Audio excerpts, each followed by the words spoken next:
नमस्कार शेतकरी मित्रांनो, मी ऋषिकेश गोंगे, लोटोपट सेल्स ऑफिसर. मी आज भगवान कदम, गाव लिमगाव, तालुका नांदेड, जिल्हा नांदेड यांच्या टोमॅटोच्या प्लॉटमध्ये आलो. मामाचा टोमॅटोचा प्लॉट सध्या तुम्ही पाहून घ्या. मामा प्लॉट दाखवून देता ना. एकदा प्लॉट कसं झाला आपला तर एक नंबर डेव्हलप झालाय प्लॉट.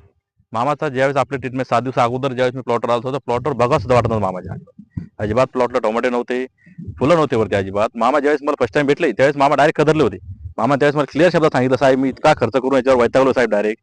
त्यांनी खूप खूप ब्रँडेड कंपनीचे औषध वापरले डायरेक्ट अळीचे. त्यांच्या अळीची कंडिशन इतकी बेकार झाली, त्यांच्या फळात अळी होती, शेंड्यावर अळी होती, खोडात सुद्धा अळी होती मामाच्या. इतका डेंजर कंडिशन मध्ये प्लॉट गेला हा पूर्ण. म्हणजे प्लॉट लगेच जायच्याच कंडिशनवर आला हा. हा प्लॉट लोटोफोड कंपनीच्या ट्रीटमेंटमुळे पूर्ण रिकवर झालेला आहे. तुम्ही स्वतः तुमच्या डोळ्याने पाहू शकता आजच्या कंडिशनमध्ये प्लॉटची कंडिशन काय आहे, टोमॅटोची कंडिशन काय आहे. एकही आळी नाही कुठे, कोणत्याच प्लॉटमध्ये कुठेच आळी नाही, काही नाही. एक नंबर ग्रोथ झाली मामाची.